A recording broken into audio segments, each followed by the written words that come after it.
Welcome to Twist Tea, the podcast where we talk about all things scoliosis. I'm Caroline, And I'm Faye. and we are your Scully besties. Today's episode topic is doing the bare minimum.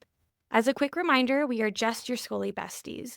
Our opinions are our own from our individual personal experiences. None of our content is intended as a substitute for professional advice.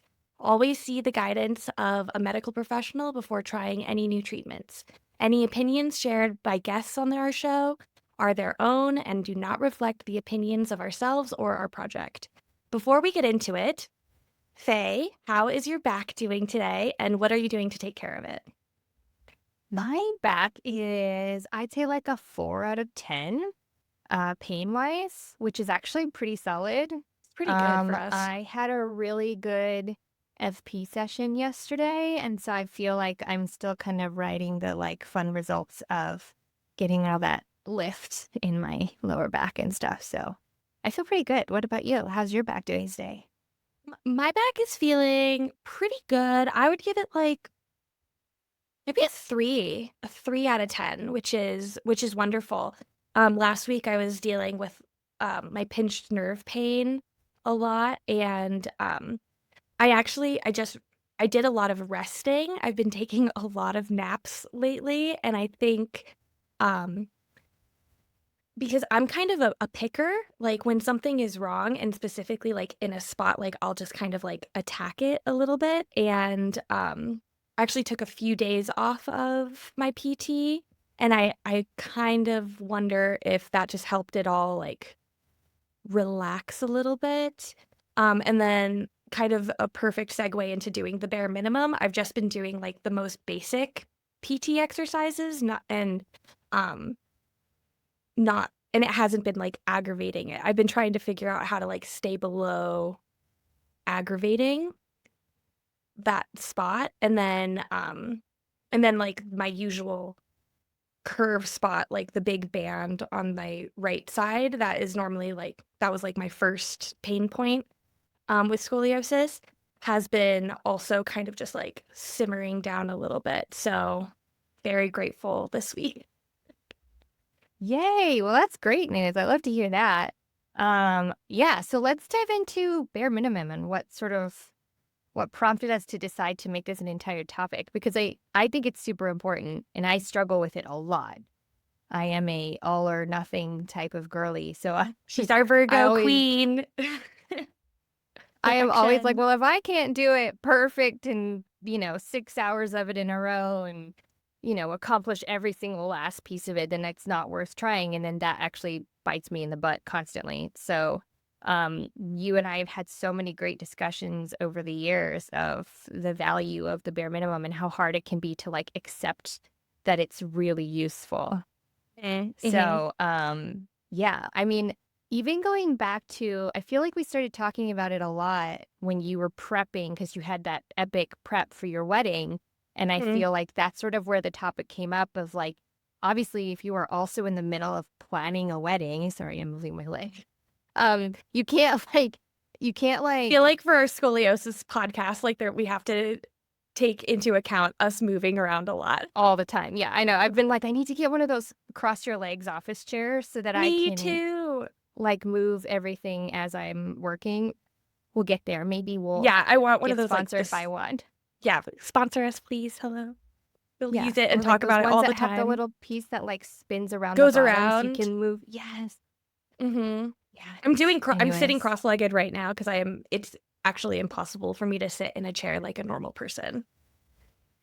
yeah. Well, I'm sitting on a stool and you know how stools just like tilt your pelvis in like a funky way. So Yeah.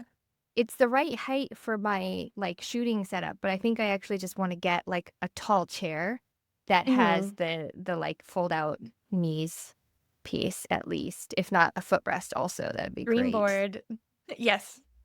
We'll get there. I believe in us. Anyway, so when you were prepping for your wedding, do you want to talk a little bit about how you discovered the bare minimum in action for yourself? Yeah. Actually, I feel like to best dive into it, I need to go even further back to, like, being a teenager and my early 20s when I so perfectionism has always kind of gripped me, and I always, struggled with that word perfectionism because I'm like, if I was a perfectionist, I'd be perfect, and I'm not perfect, I'm You're like, not "I good would have enough. results." Yeah, I'm not good enough to be a perfectionist, but it's like I would still, like, hold myself to this standard of perfection, and, I remember when I first started learning about the concept of daily physical therapy or just, like, daily exercises or daily any kind of work that you can do every day to make yourself better, whether it was my body or, my singing voice or anything, any kind of like small practice, I was really resistant to doing because I felt like every time I would show up, I was so aware of all of my faults. And so if I were to start doing physical therapy, for example, all I could feel was my imbalances and my pain, and it was, like, this moment of, like, looking my pain in the eye and not liking it and running away from it, and so for such a long time, I wouldn't do anything just, like, to take care of myself because I felt like every time I even thought about the concept of doing something daily, it felt like looking at all of the places that I come up short.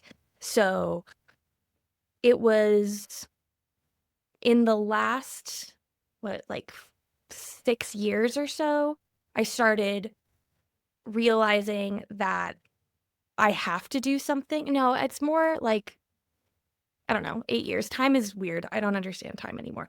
But, I realized that I have to start doing something every day to take care of myself, and realizing that I'm not gonna show up the same every day, that some days I'm gonna show up and I'm gonna do a really good job, and then some days I'm gonna show up and I'm gonna be like, "That was not good at all," or just, like, a fraction of what I'm capable of, but, like, every day there are fluctuations, and just kind of accepting those parts of myself that aren't as beautiful and shiny as I wanted them to be, and then during the wedding prep, I mean, it was so stressful planning a wedding in a different state, um, feeling I mean, my husband was definitely a very helpful husband. He was, like, very into the wedding planning process, which I'm very grateful for, but it's still kind of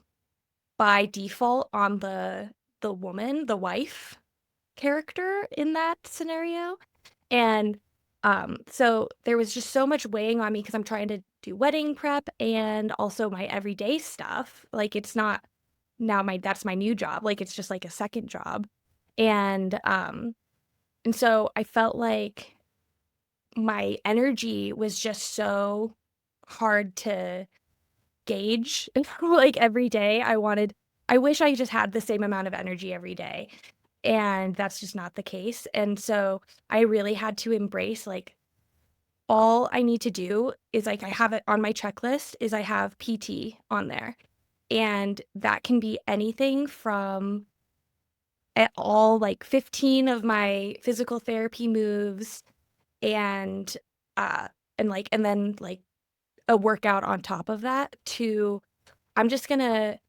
go and breathe in the direction of my rotation and just, like, kind of do some of those, like, Schroff breaths, and sometimes that's all I can do that day, but I still am checking off that box of, like, I'm doing my PT, whether it's, like, a minute or 15 minutes or 30 or 40 or an hour, it's all the same to me, like, that all gives me a check off, and I can as long as I can check off that box, I did it.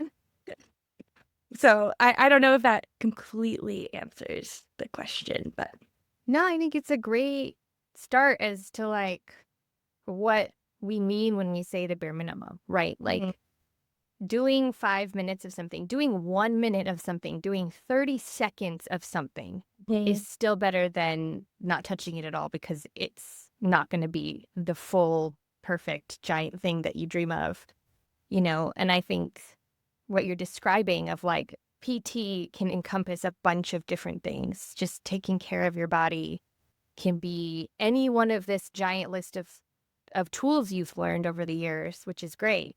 And you don't have to do every single one of them for it to count.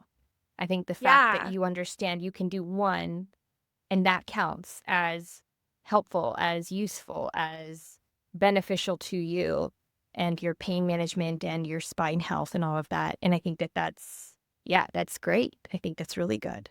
Yeah, I feel like for me specifically, the way like my perfectionism kind of shows up is totally in that all or nothing mindset where I have it in my head because I was also like a comparison girly where I would like compare myself to everybody else and see what everybody else is doing and and in my head it's like, oh, PT needs to be like an hour. It needs to be an hour.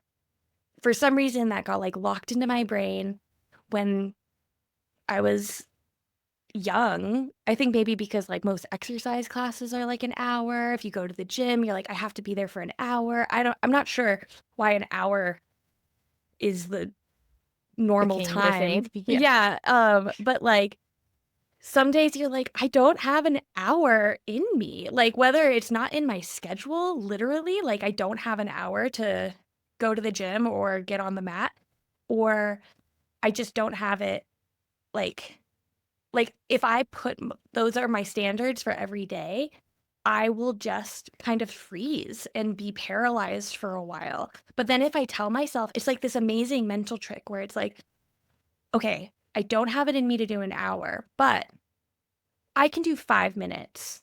If I do 5 minutes, I'll be good. And then that like lowers the barrier of entry enough for me to actually roll out my mat and do it. And normally I'll stay for longer than 5 minutes and stay there and do more.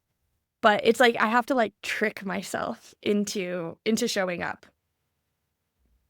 Yeah, I think that's smart. And do you have any favorite tricks that you're like, this is a good, I mean, you said 5 minutes, but like, is there any other mental reframes or tricks that you use to kind of get yourself to the mat in the first place? Yeah, definitely always like lowering the expectation. I have this timer actually sitting right here, so I'll use it. This timer here Oh, it's so where cute. it's super duper cute and like you can do a little timer and it kind of just shows you and you're like, okay, that's just such a tiny little sliver. Like I can do that. And then I'll turn off the sound so it doesn't beep at us. But um kind of just always like tricking myself. I'm just gaslighting myself this entire time, I think. I think as long as a gaslight in a positive direction. Hmm. Yeah, it's like all I have to do is 5 minutes or even 1 minute, or like in what is it, James Clear's Atomic Habits, he talks about like it's not the like don't tell yourself I'm gonna go for a run, like put your shoes on. Like that's the goal is just to put your shoes on.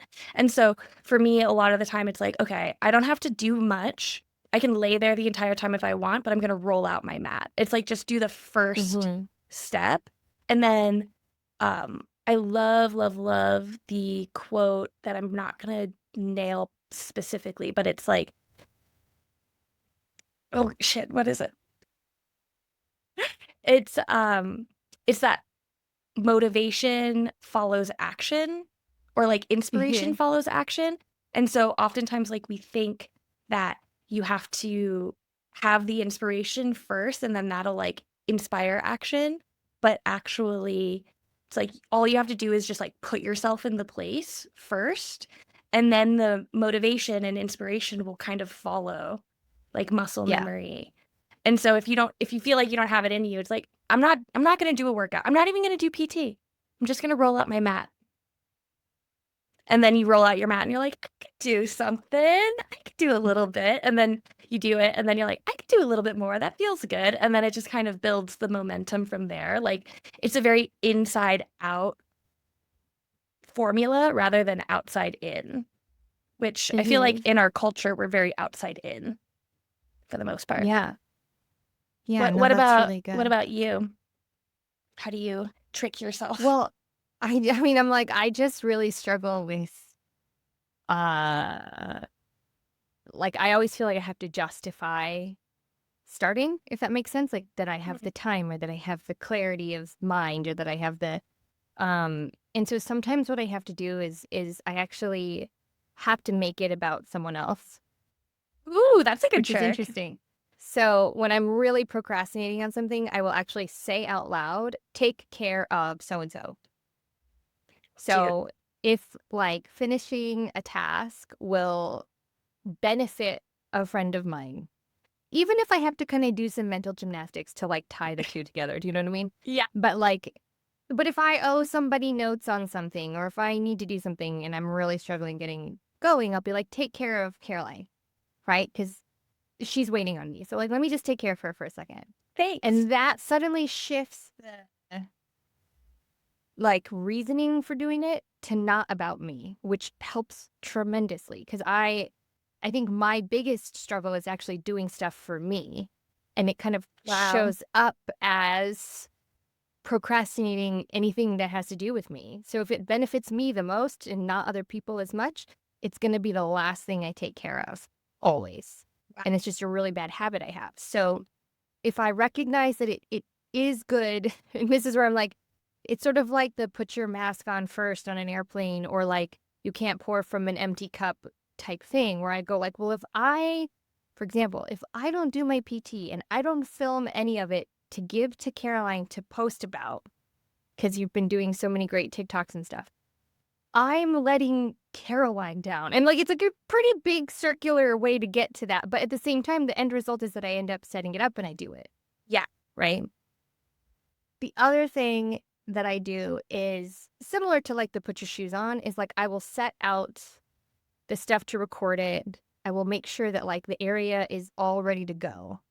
So it's clean. I've vacuumed. My dog has not shed everywhere where I'm about to lie down. Do you know what I mean? Like I have to kind of make it like ready to go. And then that way, at some point, when I shout to myself, take care of Caroline, like Yeah. I walk over, I just put my mat out and I start, right? And then once I've started, it's usually not a problem. That's Um, always the case. It's like once you start, it's easier. But yeah, starting is the trick. yeah. And the other thing is, and this kind of again, they like I said, I think the root cause I struggle with is that like when it has to do with me, it becomes not a priority. But it's similar in that if I'm in a lot of pain, right? I feel like pain is so distracting. Like Yeah. you just start thinking about, ow, this fucking hurts. I don't know if we're about to swear, but whatever. I guess we're This we're really a swearing hurts. podcast now because I already Sorry, said guys. shit. So Yeah, I mean, worst case, we can have it bleeped out, I we'll guess. bleep it. Um, but I would just be like, ow, this hurts. Right. And I noticed that like I verbalize what is uncomfortable, what is bothering me. And it doesn't even mean that I'm going to stop or that it is any sort of barrier. But I just will be like, this is like when it's really hot and humid, I will hear myself say out loud, like, oh, it is so humid today. Oh, it's so hot. And it's like part of me just needed to acknowledge that I am uncomfortable. And then I can proceed to do the thing I was going to do. I just needed to acknowledge that I am uncomfortable before doing it. And so if I am in pain because it's so distracting, sometimes I like forget to acknowledge that like I am uncomfortable. So should I pivot my plan slightly to adjust for how uncomfortable I am, or do I let it sort of paralyze my day? That's the other thing I catch. So sometimes to get myself to do that bare minimum, I have to go, I am in a lot of pain and it is preventing me from doing this thing that I said I wanted to do, care about doing, need Yeah. to do. So maybe the most important thing to remove that barrier, that distraction, is to go manage my pain for 20 minutes. Because if I'm less uncomfortable, could I not then focus on the thing I'm trying to do? And so sometimes that's the way. And, I recently irritated a disc in my back, right? I was actually in a training session and I just overdid some rotation stuff and just irritated one of my discs, and it was really bad for like a week and a half. And it took me a while to realize that ice was actually going to help the most because it was swelling that was causing me Yeah. discomfort. So once I was able to notice, like, oh, this pain is distracting me enough, I'm not doing all the things I meant to do today. The most efficient thing, the most helpful thing I can do is actually to go lay on some ice for 10 minutes and then go back to what I was going to do. And sure enough, it helped, right? So I think for me, the bare Yeah. minimum comes from those two things. Am I not starting because it's about me? Thus, it feels not important. Or Let's put am I not that on the back. starting?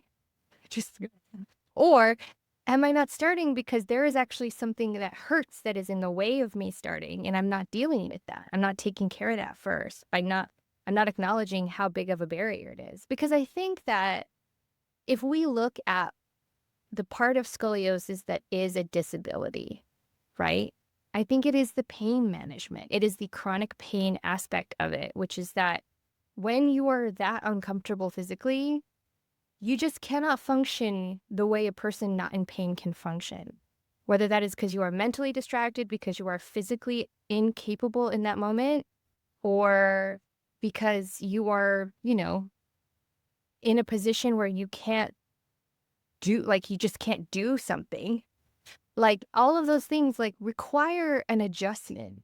But in order to adjust, you have to acknowledge that it's there and then recognize what you would need to make that adjustment and then do that. And then it's like 3 extra steps to just doing a thing, to Yeah. just washing your dishes, to just taking your dog on a walk, whatever it is, right? So, sorry, I feel like I talk in such circles, but that's No, where you're I doing great. go. That's where I look at my bare minimum. And my bare minimum is usually, can I shift it so that I remove the procrastination piece and then do the next immediate thing on the list? And they talk about how, like, when you make to-do lists, you're supposed to take all your big things and then break them down into like Just actual small steps. things, right? Mhm. I think that bare minimum body care pain management is similar. Like, you have to say, what are my to-do lists? Is it maintenance? Is it acute pain management? Is it chronic pain management? Is it improving aesthetics? Is it strengthening? Is it like, what is that? What are the big things? And then what are the little tasks attached to each of those big things so that if you recognize in that moment, like, oh, today I'm in a lot of pain. Today is an acute pain management day. That means easy, small task number one, go get your ice or go get your heating pad Yeah, like or ice, rub your pain cream. ibuprofen. Yeah. Yeah. Like, what are the things that you have to do, the little things? And then once you've done those little things, what do I need to do next? Do I need to move more? Do I need to rest more? Do I need to eat more? Do I need to drink more water? Do I need to stretch? Like, what Yeah. is going to actually make a difference? And then giving yourself, like you said, like 5 minutes of that just to start. Because, yeah, ideally in my head, I spend 5.5 hours a day on my spine.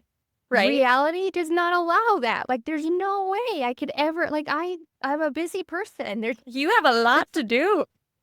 It is the most unrealistic thing on the planet for me to think I am going to spend the equivalent of a part-time job just managing my back, which I already kind of do. But like in my head, I'm like, oh, well, I do like, 10 to 15 hours a week, but it really should be 25, right?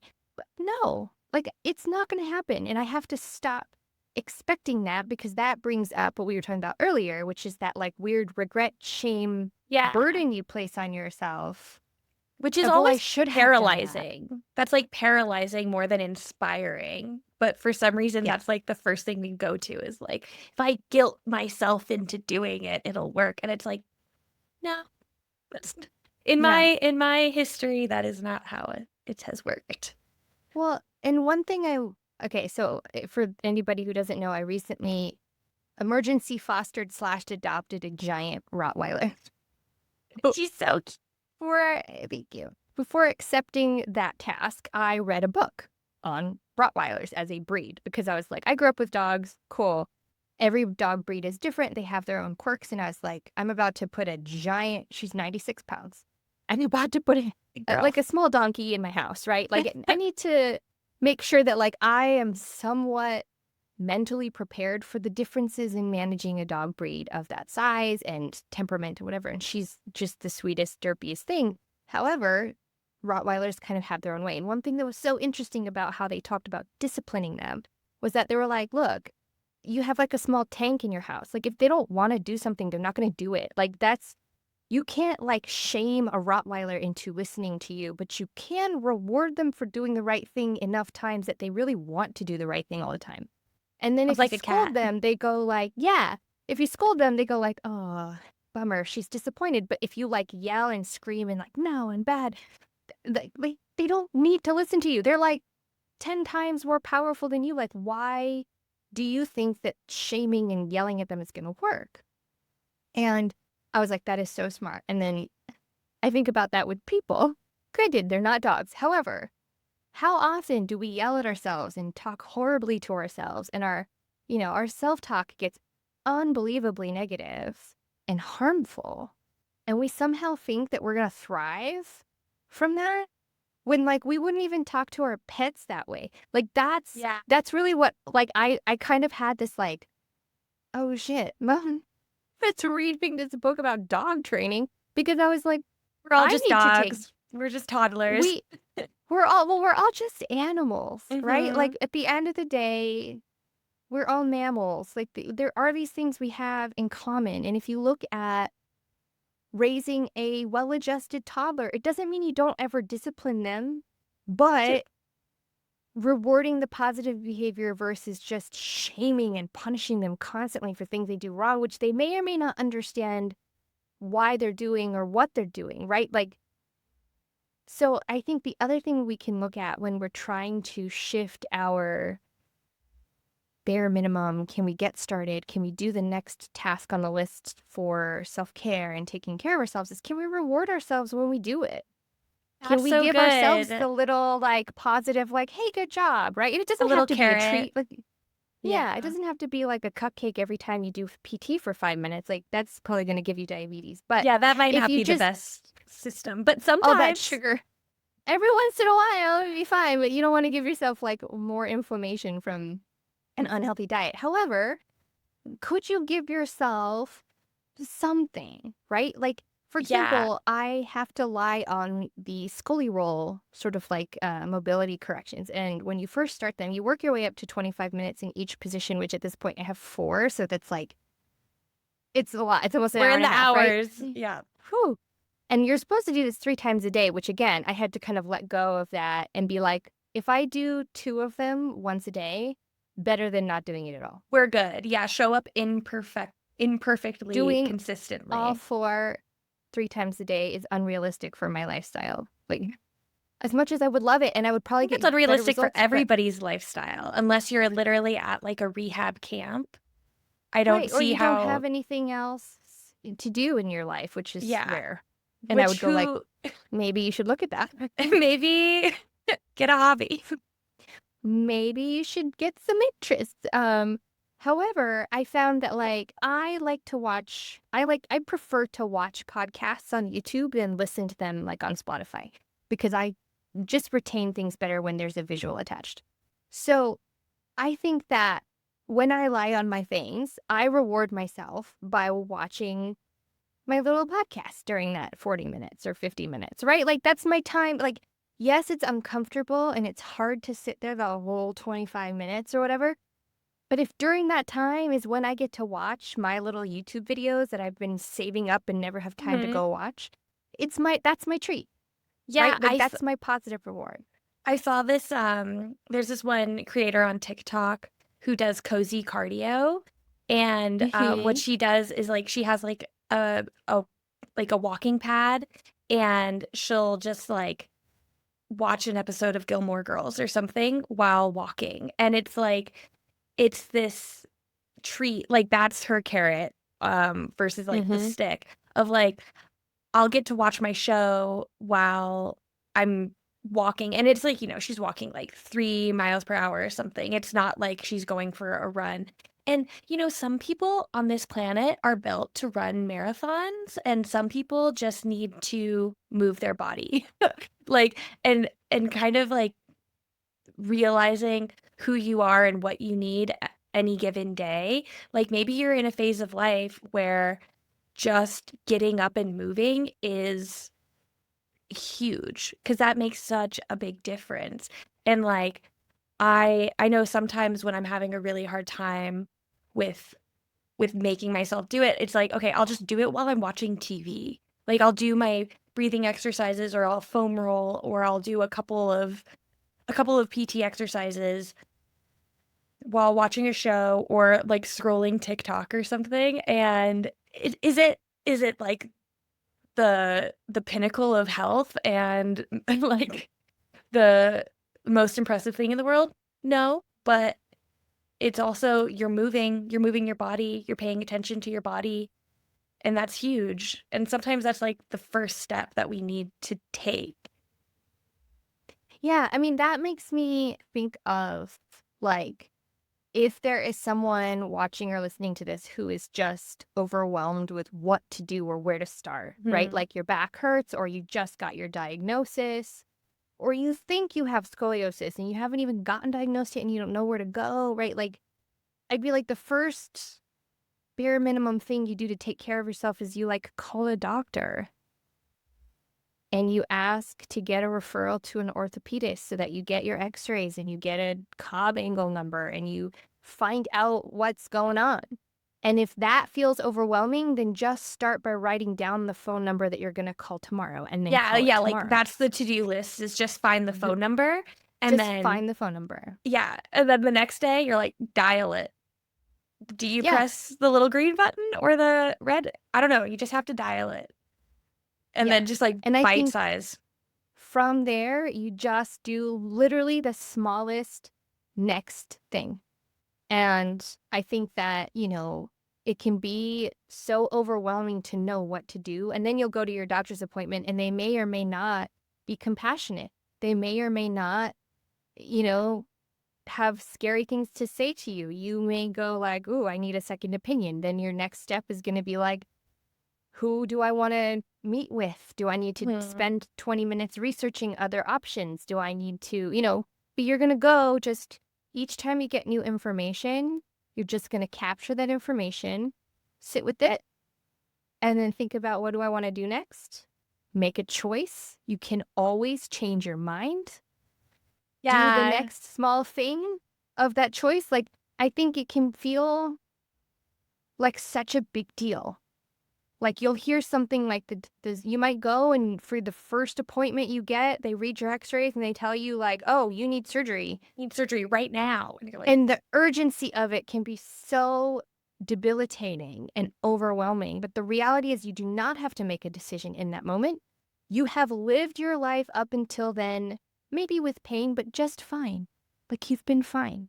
So even if you've had pain issues, even if you've had some nerve damage or numbness in your hands, like, one more day is not, one more week, one more month, not gonna kill you. It's not.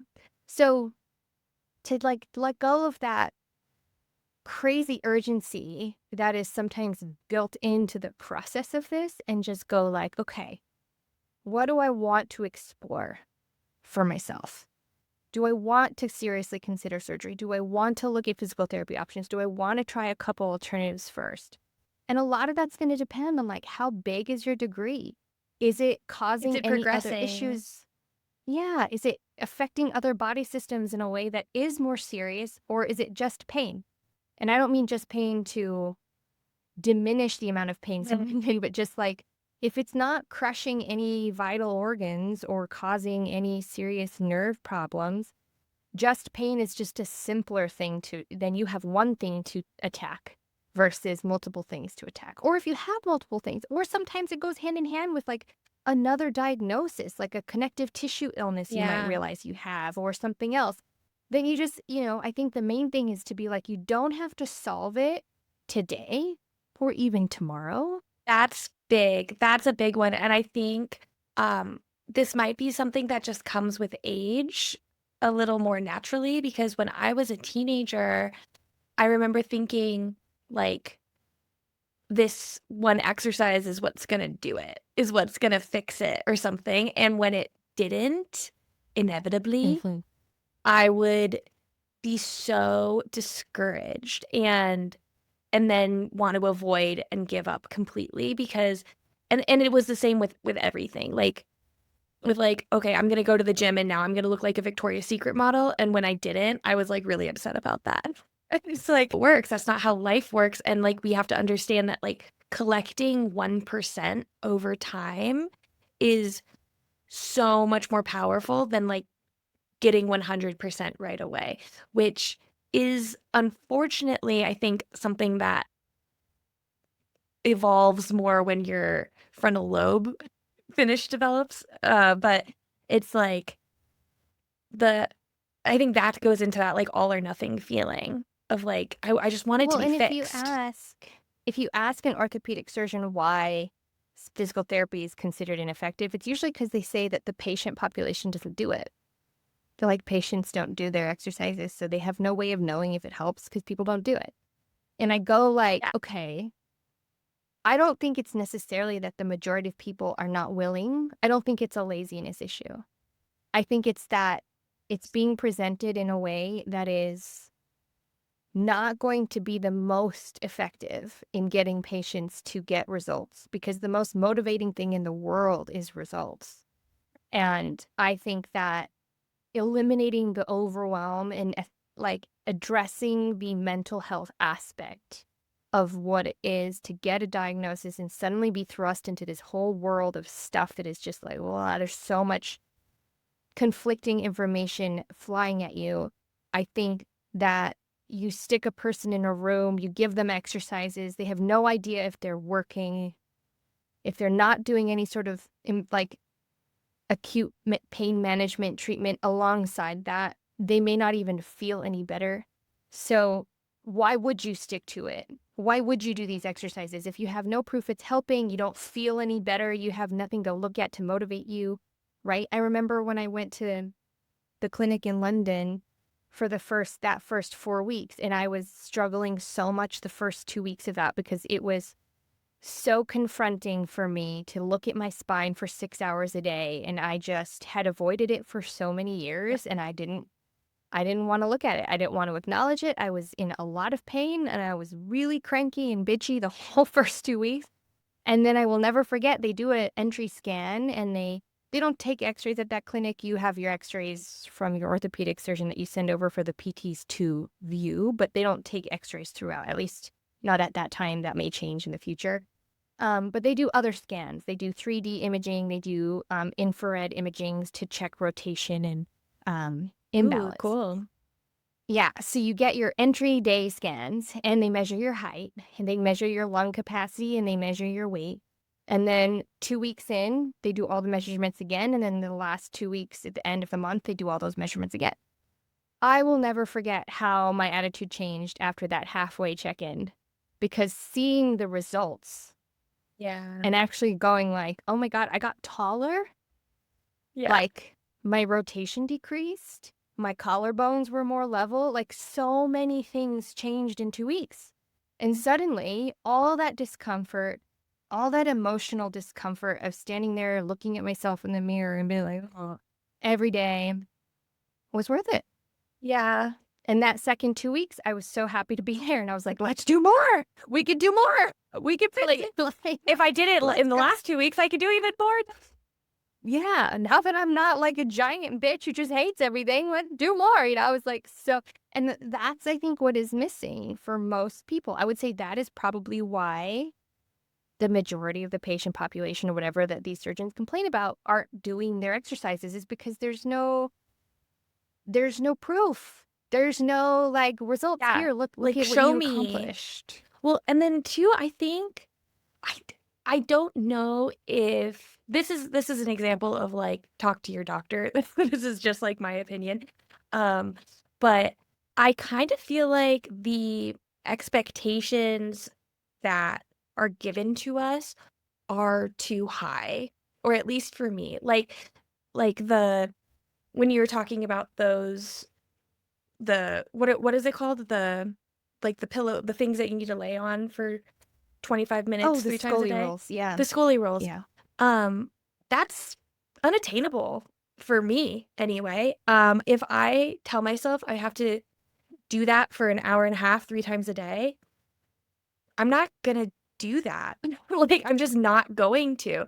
But if I tell myself I'm gonna do it once, I might do it. Mhm. And if I do it for 15 minutes, I'm gonna do it.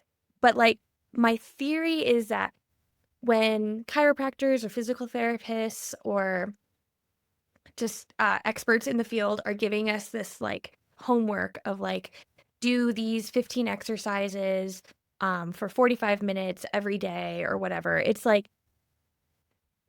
if you don't have the energy to do it, or you're just feeling overwhelmed, or you're feeling paralyzed for any reason, the quickest thing is, like, I'm just not gonna do it at all, and I'm gonna ignore it, at least for me.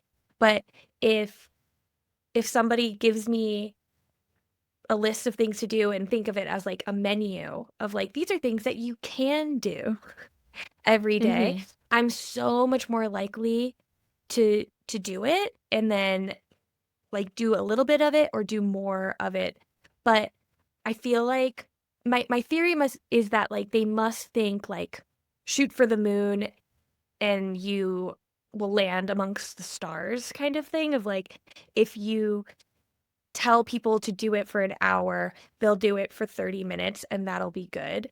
But I think for something in my brain, if somebody tells me to do something for an hour, 2 hours, or whatever, like a big whatever sounds like a big chunk of time to me or a big chunk of effort, I freak out. And my nervous system or my, like, little brain, my little evolutionary, like, monkey brain is like, I can't do that. I can't do that. I'm scared." And now I'm just, like, not gonna do it, and I'm gonna go put my head in a hole or, like, get stuck in, like, a scroll trap on my phone.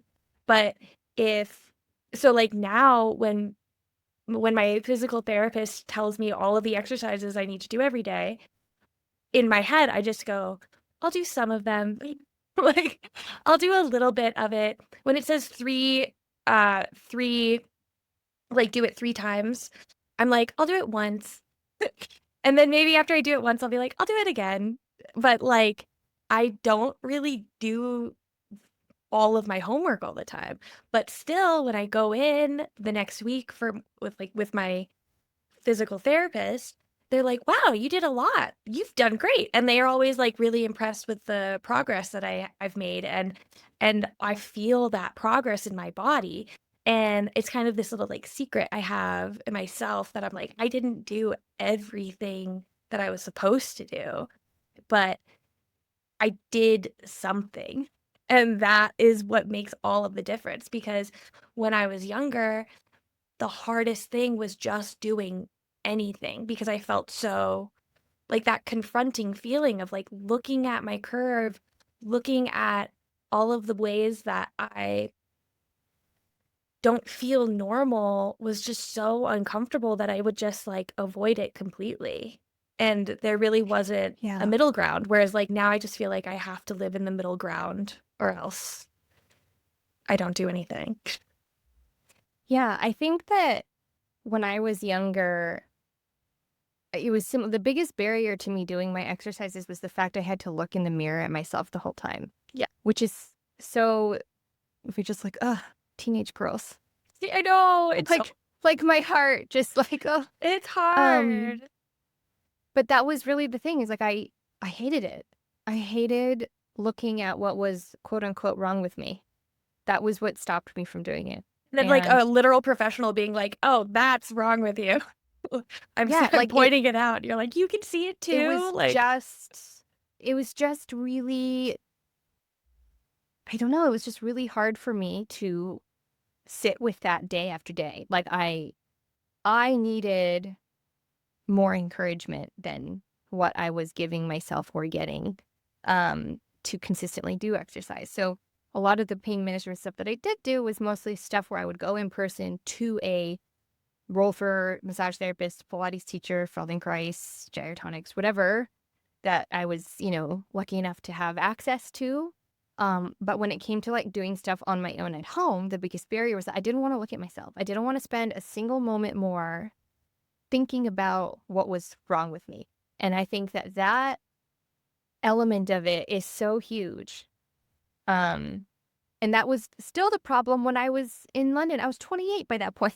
You know what I mean? Like, it wasn't Yeah. like I was a teenager anymore, and it was still the primary issue of me and my horrible mood was at that point, I was also in a lot more pain, but I also just really did not enjoy spending all that time looking at myself in the mirror, and unfortunately, you need to look at yourself in the mirror to, like, see if you are doing the exercise right and to, I like, know. do the self-corrections, and so I think, like, a big piece of it too was shifting my mindset a little bit away from criticizing what I was looking at and going like, well, this is a thing that is going to help my pain.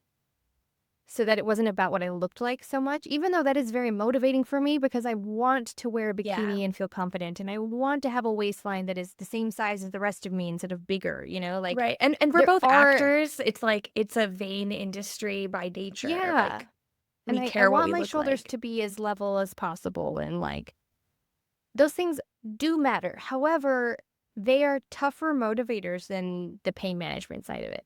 I'm able to handle the pain management angle mentally better than I am the aesthetic angle because the aesthetic angle feels more impossible. Yeah, it's harder And to control for sure. And it's like well, and it's sometimes you just a wake up more crooked. yeah, and like it's a standard that just like keeps moving sometimes. Like the measuring stick can just like keep getting further away. Even if aesthetically you're changing, your brain might not Yeah. even be picking up on that. So I feel like it's not Yeah. the most useful metric. Yeah. It can be again, it can be paralyzing. And I think the thing you want to stay away from is if you catch on that there is a chain of thought you go through based on a certain topic about you that you then freeze.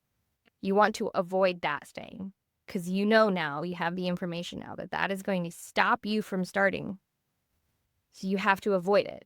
So I usually go like, okay, if something hurts, there are these things I can do to help it not hurt so much. They also happen to help what I look like.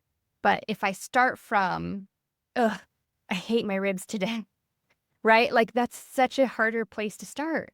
Yeah, and And there's no guarantee that what you're going to do is going to help, at least short term. So it can be really frustrating and then you're more likely to quit. yeah, I feel like it's always comforting to know like when going with like it's going to help your aesthetics no matter what. Like, but if you think about the aesthetics first, it can be very paralyzing, or you're just like, how is this making a difference right away, right? But if you just remind yourself that, like, if I work on this for my pain, or if I work on this for like muscle imbalances and I get stronger, for me, it's on my left side. Like, if I do that, it's going to inevitably show up in my aesthetics eventually, and just like be comforted in that fact that like it's going to help. Like one time I was working with a physical therapist, or sorry, a trainer, like just doing like weightlifting and stuff. Turns out we were doing a lot of things that I shouldn't have been doing, but we didn't know that at the time. But she was really using weight as my motivator, and we always had weigh-ins and stuff. And for me, it was very triggering, and like the opposite of a motivator. and uh, and it was just like I had to tell her, like, I don't do well with weigh-ins every time. I don't wanna know what I weigh every time. It's just, like, a triggering thing for me. I have a history of disordered eating. I it brings up old habits that I have been working with a therapist for years to stop. But, like, trust me that if I am taking care of my body and I'm working out and taking care of my muscles and doing all of the exercises, it's going to be reflected in my weight. Like, I don't need that as a measuring stick.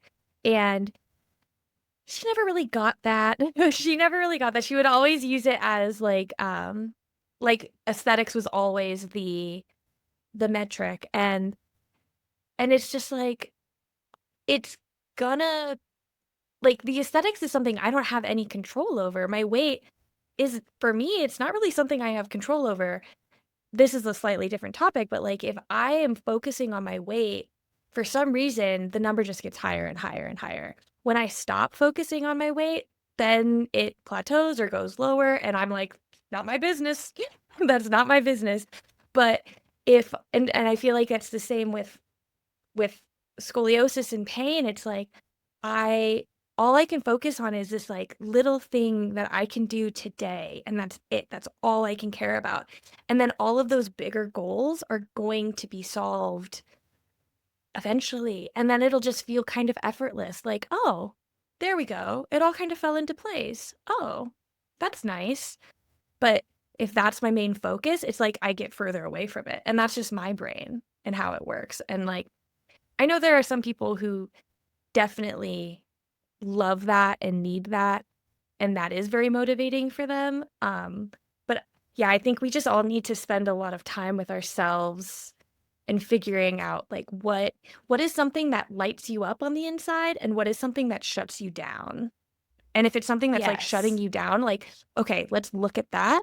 How do we turn that into lighting you up? Yeah, like either can you avoid it, like stop weighing you at the top of your sessions, Yeah. right? Which I think is total like if I mean it sounds like she was probably not a super experienced trainer if she didn't recognize that a client is like requesting something specific and she couldn't Yeah. do it. So that I that think she was just aside, a that Los problem aside. Angeles. I think she was just like a Los Angeles trainer who's just like, but we are in Los Angeles. We're in But LA. even then I Everybody would say cares. yeah. I I know. I mean, had to talk to her there's several a times. Yeah.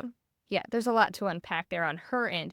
But I will say, if you can't just eliminate it, right? If you recognize, like, oh, this thing shuts me down, like, I'm going to not do that thing, which would be Mhm. like, stop getting on the scale because that's not your goal. Or can you pivot if it's a necessary thing?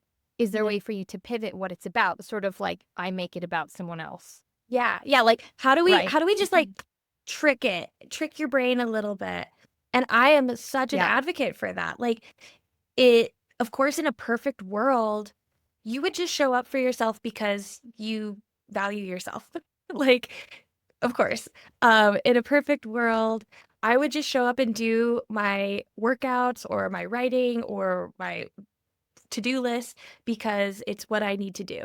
And unfortunately, I don't live in that world and I need to find a way to trick myself into showing up.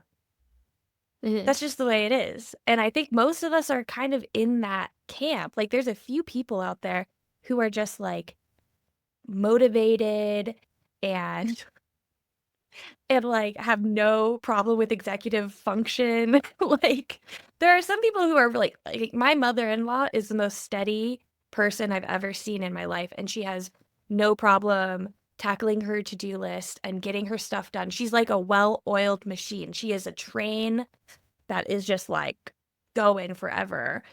And that's awesome for her. That's not my situation. And if I use that as my like comparison, I'm just gonna like beat myself up. But if I just like look at myself like a little like now I'm thinking about our old plant analogy of like what does Mhm. this little plant need? Like what is she asking for? And like developing a really honest and nurturing and compassionate relationship with your own body. Like if every day you could just look at yourself and go, I love you. What do you need from me today? Like I feel like that would make such a big difference. And like, ugh, this is another topic, but like, I feel like chronic pain can be so debilitating and like it creates this like not even consciously, like completely subconsciously, like this, we want to cut it off. Like, I'm going to go out of my body and I'm not going to listen to my body because every time I listen to my body, it's overwhelming me with pain. And I don't like that because I'm a freaking human and we don't like being in pain. So I'm just going to go. But if we just get comfortable in there looking at it and every day being like, I'm going to have a conversation with you, my sweet, sweet body, and ask you, what do you need? Like, I promise you, your body's going to tell you, even if it's just a little whisper of like, I need a nap. Or Mhm. like, or and some days you're like, I want to feel strong. Like, I feel strong today. I want to feel challenged. Like, and it'll tell you. And and I think like we are just so conditioned to think that our body doesn't know anything and that our brain, like, we have to like compare it to what's going on out there and be like, okay, I want to be like that, so I'm going to do X, Y, and Z. But I promise you, your body wants to feel good. Your body wants to Mhm. feel healthy and strong and rested. And if you just cultivate a relationship with your body, it will guide you and tell you slowly but surely. And like the more you do it, the louder that voice is going to get until you're so confident in what your body needs. And then you'll hear other people be like, you need to do this for 4 hours a day. And you'll be like, okay, thank you. But then you're going to just go do what you know your body wants. And like ultimately, that's all. Like that's my biggest goal is to just have clear communication with my body every day and just hear I her. think that's so beautiful. I also think that sort of piggybacking on that, sort of we touched on it a little bit earlier, but that idea of acceptance to remove the shame. So when you're Mhm. talking about the comparison of like, well, but these other people can do XYZ and my body can't, Mhm. instead of feeling bad that you can't do what other people can do, but to accept where you're at in this moment so that you can go do what you need to go do, right? Like Mhm. Yeah. that shift, I think, is kind of step one in most moments of like figuring out how to listen to your body requires you to accept your limitations in Mhm. that moment and go Yeah. like, I'm too uncomfortable to successfully accomplish task X. So what can I do? Mhm. Instead of just feeling horrible about yourself because you're not able to do this thing that you told yourself from some outside metric that you're supposed to be able to do. And I think that, you know, it this is also another topic when we talk about like if you define scoliosis as a disability or when does scoliosis become a disability, right? Because I think Yeah. there's both. Yeah. Sometimes it At is. Sometimes it is, yeah, Mhm. and sometimes there are people who it is not, and I think understanding, like, at what point do you have to, for yourself, go, "I can't do this today. It's too painful. I am too uncomfortable, and I have to go then take care of myself in another way." I mean, there's, like, a running joke in my family that one day I'll have a routine. I just turned 36 and it's like I've never had a routine in my life. I've tried and I've done things consistently in the sense that like, at one point, especially when I was quitting smoking, I like would wake up at 5 and go to hot yoga every single day at 5:45 in the morning. And I did that for like, I don't know, 4 to 6 weeks Yeah. straight Sometimes you when I just need to quit. like replace it. I just needed to Yeah. replace one addiction with a Mhm. new one. I was like, yoga's better than cigarettes. Great. That's true. So there are times when, I've been able to sort of do that. But for the most part, given the like creative work that I do, right, there isn't a lot of routine. There's almost zero routine. And the second you establish when you book something, you have to travel somewhere, like And then it it blows gets up. blown up anyway. Yeah. And for a long time, my excuse for not having better self-care was that, oh, well, I will get that when I have routine, which is a myth. Mhm. It will never show. That day is never gonna come. I am never gonna have the kind of routine that I envy about other people. I know writers who consistently write 3 pages a day or consistently write ten pages a day. I'm not one of those people, but will I sit down and write 60 pages one day? Yes. But then I Yeah. may not touch it for like a week and a half. And instead of shaming myself for not being a person who can just do the thing a little bit every day, I have to accept where I am and go, okay, I'm not the kind of person who does that. So, what is a way I can do that? And one way I did is I wrote down my ideal day in chunks of time. So, it's not Mhm. a schedule. If not, I wake up at this time, I do this at this time. Like, I mean, I write those things down too, and then I giggle because that'll never happen. Yeah, you're Um, like, good luck, girly. I'm like, that's cute. Yeah. Your penmanship is cute. But that, oh, I like the color of that ink. Sweet. But it's just not gonna happen because that's just not how I'm wired, and that's Yeah. okay. Right. Yeah. And so when I went, okay, my ideal day with no urgent sudden last minute auditions, with no random business things that come up, with no, which is already unrealistic because Fires there's to always put out something. Yeah, if always, there's no fires especially to if put you're out ever. when you're a producer, Yeah. all you're doing is dealing with fires. Yeah. Yeah, you're just a fireman. Yeah. We should just call it being a fireman. So yeah, but like let's say this perfect day exists, what would it consist of? And I was like, let me keep it down to 8 hours. Challenge number one, because my typical day is more like 14 or 16. Yeah. So I was like, perfect world, 8 hours, great. So I was like, okay, so I would like to do 30 minutes of this, 30 minutes of that, an hour of this, 2 hours of that. And I kind of have it on like this little note card of like, these are the things I would love to fit into a day. Now, which of these things are super important to fit into a day? Like PT, right?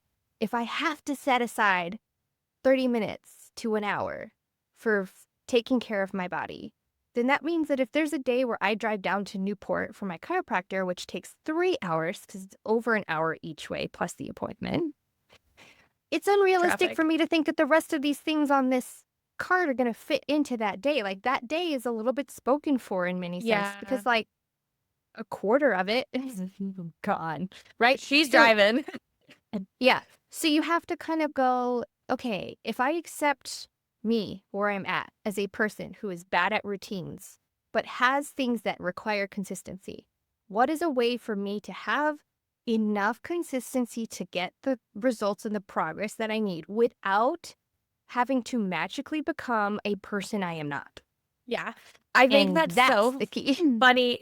I think it's so funny how we'll use writing as an example because we're also both writers and like you say that like you're not the kind of writer who can write a little bit every day, but you can sit down and write like 60 pages. And instead of like beating yourself up for not being the kind that can write every day, you'll just like embrace that that's who you are. And I'm the exact opposite where I need to write a little bit every day, but I'm talking like 3 to 500 words is my minimum writing.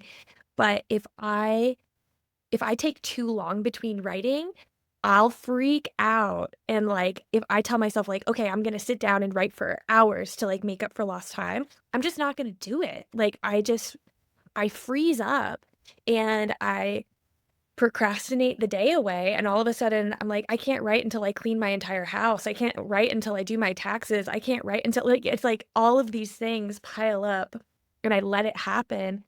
And it's just so funny how like every person is just wired a little differently. And I think we are sold this myth that there's like this one golden rule, like this one golden goal of like what we're all supposed to be like. And if just every person could just show up and do that, the world would be a beautiful place. But that's just like not fucking anything. That's not how it works at all. And you just need to spend some time with yourself and figure out what are you like? What do you like? What do you want? So it's a hard one. It's a hard lesson that comes with time and a lot of like trial and error. But like it's the shame part that I just wish we could get rid of. If I didn't ever experience shame over my abilities or inabilities, I think I would be in a completely different place because I would have just been always doing things from like love and inspiration. But like of course it's a part of my story at this point is that like that was kind of built in. But like it's just so funny to me how we're all so different and it's just like but it's all beautiful in its own way because I look at you as somebody who can sit down and write 60 pages and I'm in awe of that. Like that's so cool. And I look at you as someone who can write a little every day, and I'm like, God, that must be nice. It's so funny. Because it's like people with curly hair and straight hair, like, they're Yeah, always getting a perm or getting their hair straightened, and you're like, "Ugh," you always want like, when I was little, I wanted a fro so bad, and yeah. my mom was like, "That's Girl, never that's gonna not for you. happen, like, That's doesn't not for you. matter what you do to your hair, like, you are never gonna look like Alicia Keys," which was what I wanted Yeah, as yeah. a kid, Good and so, goal. like right? I was like, "But she's amazing." Anyway, so, like, there's this element of the grass is always greener, and again, some of these sound cliché, but I think there's so much truth to it, which is I read something Cliche for a yesterday, and reason. of course, I'm gonna butcher this quote, but it was like, "You wanna be the woman who realizes that the grass is greener where you stand in your own power because you are watering your own grass." What are your And it was like, it's nothing to do with anybody anywhere.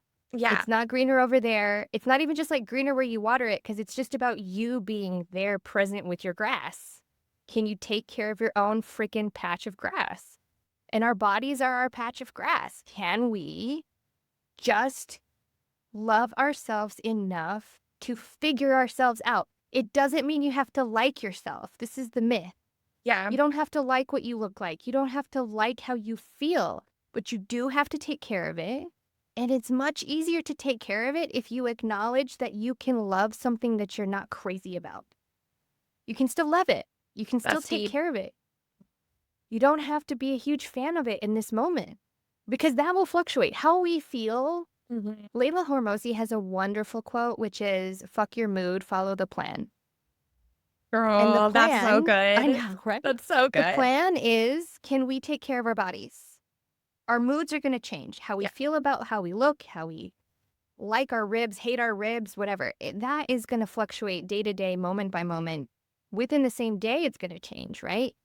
So, if the plan is we are going to love our bodies, we are going to figure out what motivates us so that we can get that bare minimum of self care done in some capacity every day. That's the plan.